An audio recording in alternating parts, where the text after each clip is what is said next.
إن الحمد لله نحمده ونستعينه ونستهديه ونشكره ونستغفره ونتوب إليه ونعوذ بالله من شرور أنفسنا ومن سيئات أعمالنا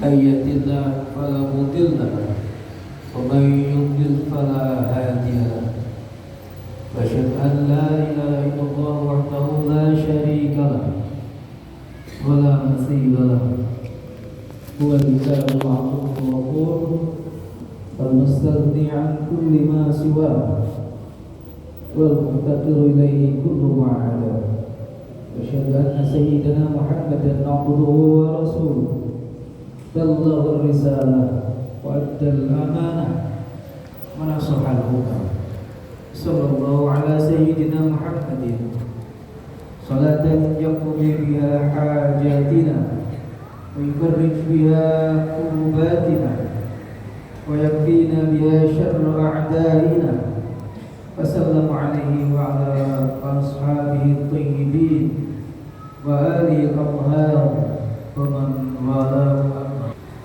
فإني أوصيكم ونفسي بتقوى الله.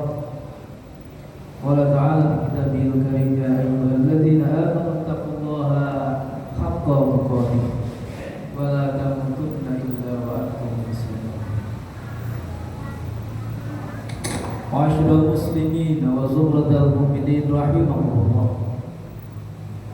Pertama dan yang paling utama, mari kita sampaikan rasa syukur kita kehadirat Allah Subhanahu wa taala yang tidak pernah berhenti memberikan kita taufik, hidayah dan inayahnya, wabil khusus taufik berupa Islam dan iman kepada kita semua. Rasa syukur itulah yang insya Allah akan memberikan kekuatan kepada kita, karena dengan syukur itu Allah selalu menambahkan taufiknya, menambahkan keberkahannya, menambahkan hidayah kepada kita semua. Kedua kalinya, mari kita tingkatkan takwa kepada Allah Subhanahu wa taala dengan sepenuh hati, dengan sungguh-sungguh. Karena sesungguhnya hanya takwalah yang akan memberikan tiket kepada kita untuk bisa menghadap kepada Allah Subhanahu wa taala dalam kebahagiaan sisinya. Ma'asyiral muslimin wa zumratal mu'minin rahimakumullah, sayyidina Ali karamallahu wajhah memberikan kita pelajaran terkait dengan takwa. Beliau mengatakan bahwa takwa adalah al-khawfu bil jalil wal 'amalu bil tanzil wal qana'atu bil qalil wal isti'dadu liyaumil akhir. Takwa adalah takut kepada Allah, Zat yang Maha Agung, beramal dengan dasar Al-Quran dan hadis, menerima qanaah terhadap apapun yang diberikan Allah Subhanahu wa taala meskipun sedikit, dan senantiasa bersiap-siap untuk menghadapi yaumul hisab. Ma'asyiral muslimin wa zumratal mu'minin rahimahumullah. Kami mengingatkan kembali kepada para jemaah sekalian bahwa mari kita bersyukur karena kita semuanya masih diberikan kesempatan oleh Allah Subhanahu wa taala untuk bertemu kembali dengan bulan Rajab pada tahun ini. Salah satu bulan yang disebut sebagai bulan yang dimuliakan oleh Allah Subhanahu wa taala. Dan semoga pertemuan kita dengan bulan Rajab sebagai Ashhurul Hurum indallah bukan pertemuan yang terakhir. Kita selalu dipanjangkan umur kita, disehatkan jasad, lahiriah dan batinnya kita, sehingga kita bisa bertemu kembali dengan Rajab yang akan datang. Amin amin ya rabbal alamin. Bulan Rajab salah satu bulan yang dimuliakan oleh Allah Subhanahu wa taala. Maka Rasul SAW mengingatkan kepada kita untuk mengagungkan setiap yang diagungkan oleh Allah Subhanahu wa taala. Wa man yu'azzim sya'airallah fa innaha min taqwal qulub. Kata Allah, siapa yang mengagungkan apapun yang diagungkan oleh Allah, apapun yang dimuliakan oleh Allah, maka itu bagian dari refleksi ketakwaan. Maka sebagai umat yang bertakwa, kita muliakan bulan Rajab dengan memaksimalkan ibadah bulan ini. Insyaallah Allah menerima ibadah kita. Ma'asyiral muslimin wa zumratal mu'minin rahimakumullah. Syekh Muhammad Mutawalli Asy-Sya'rawi dalam kitab tafsirnya Tafsir Asy-Sya'rawi menjelaskan bahwa yang dimaksud dengan syiar Allah pada ayat tadi min syi'arillah adalah semua tanda-tanda kebesaran Allah yang diciptakan untuk hambanya agar bisa mendapatkan pahala ketika memuliakan Allah Subhanahu wa taala. Oleh karena itu Rasul selalu mengingatkan kepada kita untuk memuliakan bulan-bulan yang dimuliakan Allah. Fa'azzimu ma'azzama Allah. Fa inna ma tu'azzimul umur bima 'azzama Allah bihi. Maka muliakanlah sesuatu yang dimuliakan oleh Allah. Karena sesungguhnya keagungan atas sesuatu itu ketika diagungkan Allah padanya. Masyaallah muslimin wa zumratul mu'minin rahimakumullah. Pertemuan kita dengan bulan Rajab untuk yang kesekian kalinya ini, semoga pada akhirnya mendapatkan keberkahannya dengan cara berdoa, selalu minta kepada Allah, berdoa, berzikir kepada Allah, dan jangan lupa berdoa supaya kita disampaikan oleh Allah Subhanahu wa taala sampai pada bulan Ramadan. Bagaimana doa yang sangat populer kita baca, Allahumma barik lana fi Rajab wa Sya'ban wa ballighna Ramadan. Ya Allah, berikanlah keberkahan kepada kami pada bulan Rajab, berikan keberkahan pada bulan Sya'ban, dan sampaikanlah usia kami pada bulan Ramadan. Masyaallah muslimin rahimakumullah, bertemu dengan bulan Rajab semestinya tidak hanya mengingatkan kita pada kejadian atau peristiwa Isra Mi'raj yang memang sangat fenomenal bagi umat Islam, dan kita baru peringati satu hari yang lalu.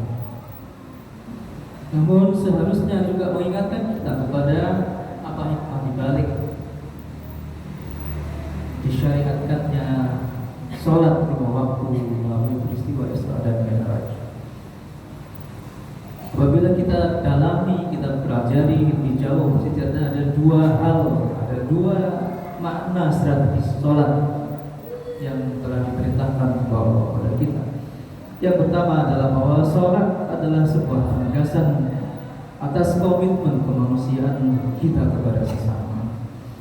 Masyaallah muslimin wa zumratul mu'minin, setiap sholat kita baca tahiyat, baik tahiyat awal maupun tahiyat akhir.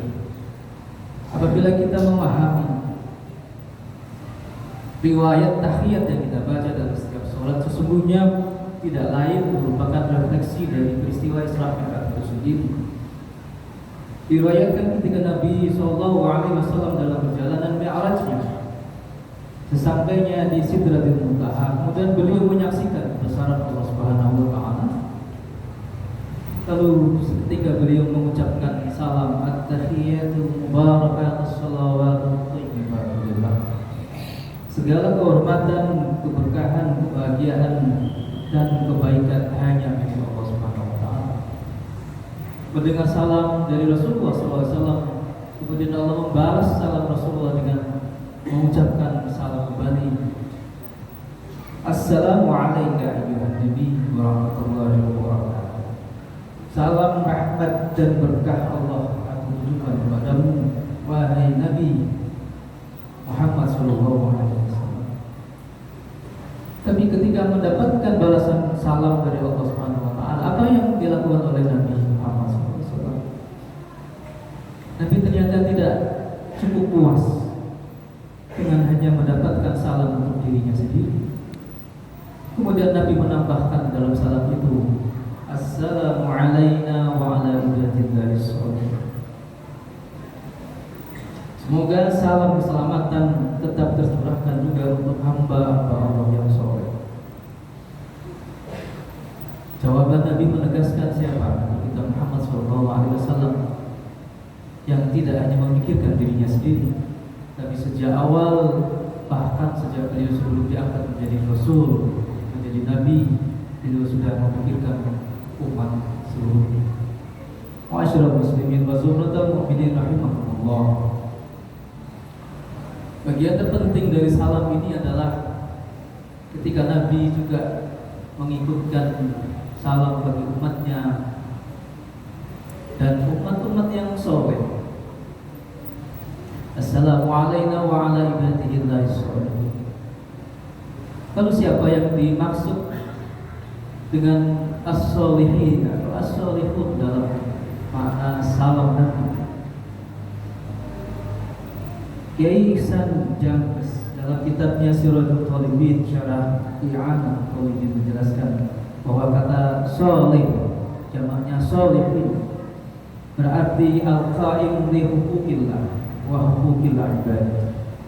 Orang yang sholih adalah orang yang mengabdikan dirinya, orang yang menegakkan hak-hak Allah dan hak-hak manusia.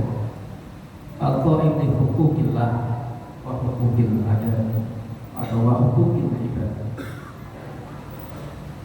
Jadi soleh tidak hanya diukur dari kesalehan spiritual seseorang, tapi juga diukur secara tegas dengan kesalehan sosial seseorang. Jadi lengkap kesalehan itu, maka tidak akan mungkin terjadi kesalehan itu bersifat individual. Kesalehan itu bersifat egois. Kesalahan itu bersifat kolektif, bahkan universal.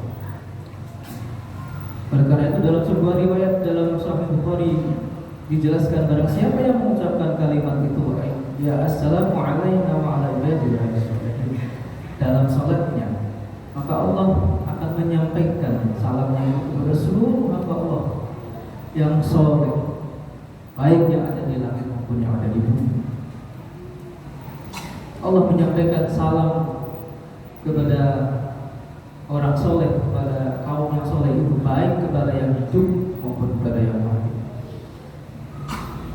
Ma'asyiral muslimin wa zumratal mu'minin rahimahumullah.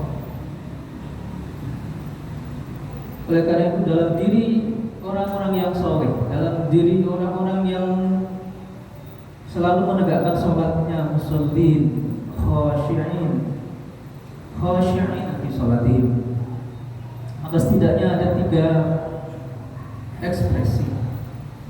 Pertama, orang yang musallin, yang khusyuk dalam sholatnya, maka orang-orang itu adalah orang-orang yang istiqomah dalam menegakkan sholat, maka dia adalah orang yang soleh. Keberadaan bacaan tahiyyat ini yang ada hanya pada bacaan sholat, dengan demikian memiliki makna bahwa ini adalah sebuah komitmen bagi pembacanya, bagi pelakunya, untuk bisa menjelmakan dirinya sebagai orang-orang yang soleh, sebagaimana yang dimaksud dalam makna ibadillahis sholihin. Makna yang kedua adalah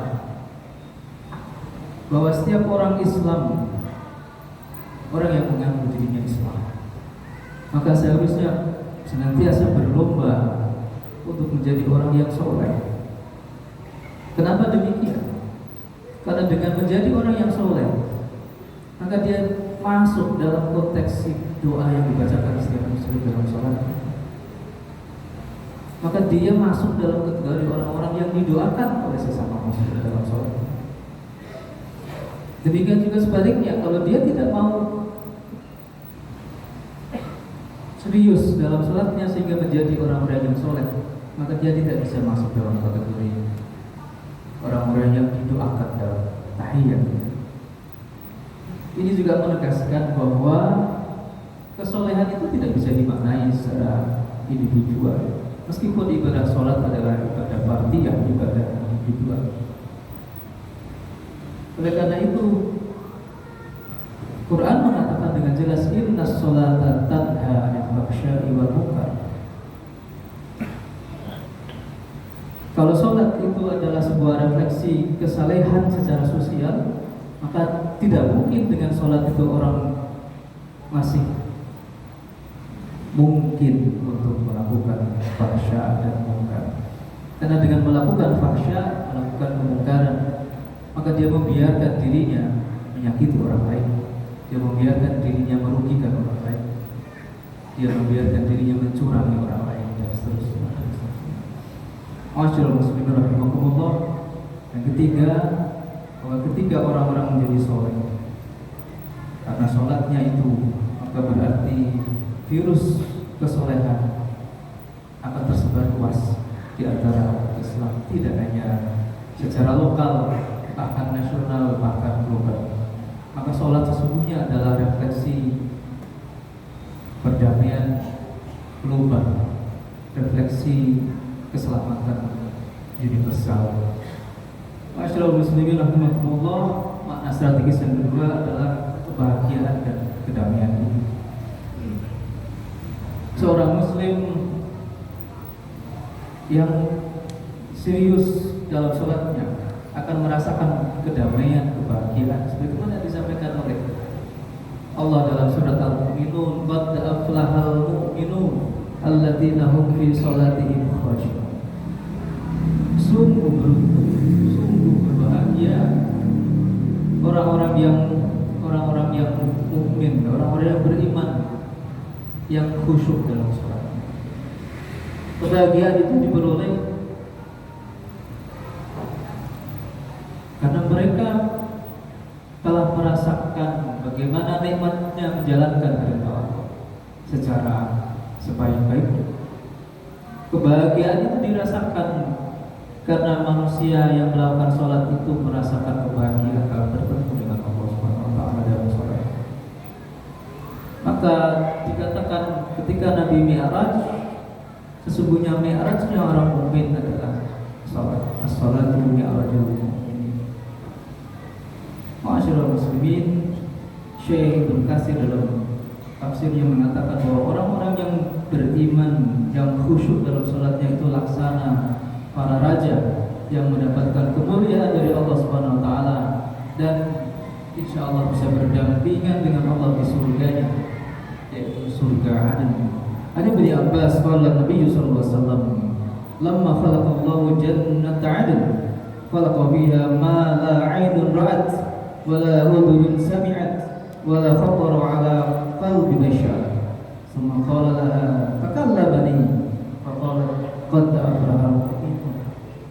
Ketika Allah menciptakan surga yang disebut surga Aden, surga yang spesial karena dibuat dengan bahan-bahan material yang sangat spesial, maka Allah menggambarkan penciptaan surganya itu laksana ciptaan yang tidak pernah dilihat oleh manusia, tidak pernah didengar oleh manusia sebelumnya, dan tidak pernah terbersit dalam hati siapapun. Maka ketika surga itu ditanya oleh Allah, surga ada ditanya oleh Allah, surga itu mengatakan qad aflahal mu'minun. Surga itu mengatakan betapa berjuangnya, betapa bahagianya, betapa beruntungnya orang-orang yang beriman. Ma'asyiral muslimin wa rahimakumullah. Inilah dua makna penting dan strategis dalam pensyariatan salat yang pada akhirnya menjadi ibadah yang sangat penting juga dalam kehidupan seorang muslim. Tapi kebahagiaan yang kita dapatkan dalam sholat itu seharusnya tidak kita miliki, tidak kita rasakan secara sendirian. Karena apa maknanya, apa artinya kebahagiaan kalau kita rasakan sendiri? Maka kebahagiaan itu harus kita bagi secara bersama-sama dengan sesama muslim, sehingga semuanya merasakan kedamaian, semua merasakan keselamatan, semua merasakan ketentraman. Oleh karena itu, ma'asyiral muslimin wa rahimahumullah, marilah kita bermuhasabah. Alhamdulillah kita masih dikaruniai nikmat Allah Subhanahu wa taala sampai dengan detik ini, yaitu nikmat Islam dan iman. Agama yang kita peluk ini, agama Islam. Dari akar katanya saja kita sudah bisa melihat makna terdalamnya adalah keselamatan bagi sesama. Tidak hanya bagi pemeluknya, tapi bagi seluruh alam semesta. Karena itu komitmen terhadap makna asasi sholat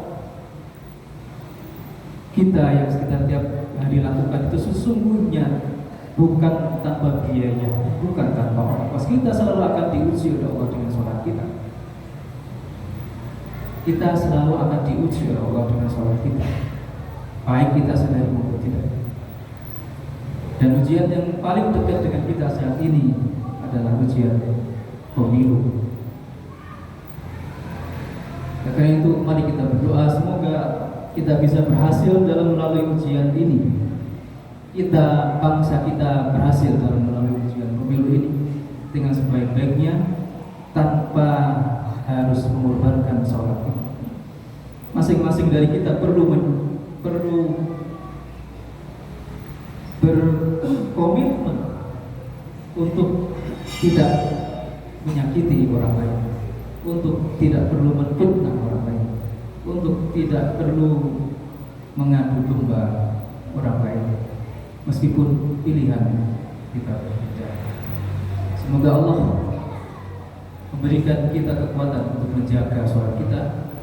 Semoga Allah menyelamatkan kita di yaumil hisab, di hari akhir, karena sholat-sholat kita yang kita jaga dengan sebaik mungkin.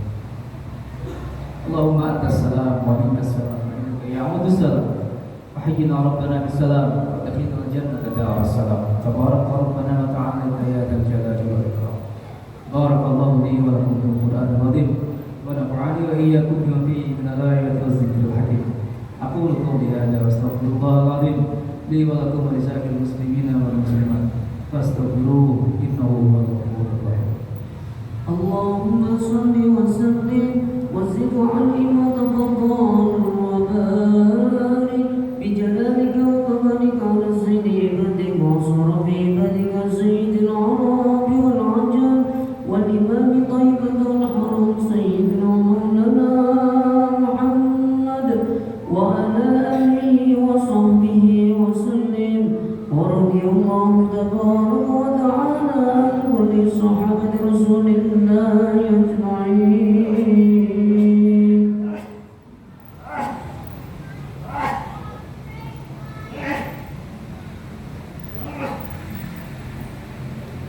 Alhamdulillahi hamdan katsiran kama amara.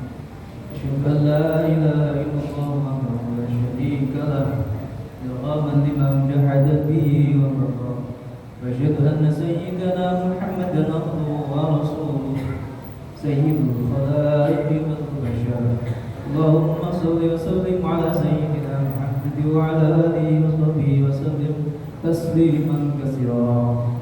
Amma ba'd. فيا أيها الناس اتقوا الله حق تقاته ولا تموتن إلا وأنتم مسلمون واعلموا أن الله أمركم بأمر بدأ فيه بنفسه وثنى بالملائكة قدسه قال تعالى ولم يزل قائلا عليما إن الله وملائكته يصلون على النبي يا أيها الذين آمنوا عليه وسلموا تسليما وجبوا إذا ما دعاكم وصلوا وسلموا على من بيدكم. اللهم صل وسلم وبارك على سيدنا محمد وعلى آله وصحبه أجمعين والتابعين وتابعي التابعين وارحمنا معهم برحمتك يا أرحم الراحمين. اللهم اغفر للمؤمنين والمؤمنات والمسلمين والمسلمات الأحياء منهم والأموات إنك سميع قريب مجيب الدعوات ويا قاضي الحاجات ويا كاشف البليات. اللهم انصر من نصر الدين واخذل من خذل المسلمين وعلى كلمتك إلى يوم الدين.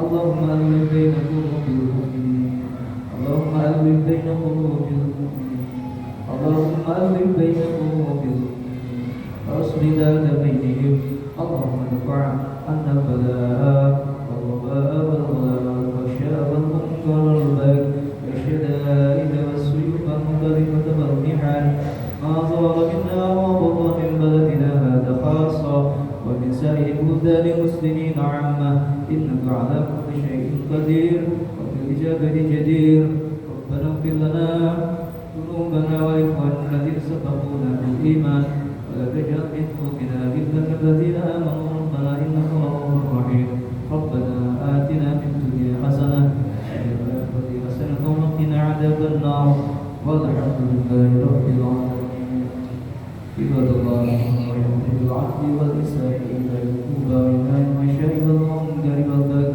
يعظكم لعلكم تذكرون فاذكروا الله العظيم يذكركم واشكروا على نعمه يزدكم واسألوه من فضله يؤتكم وذكر الله أكبر.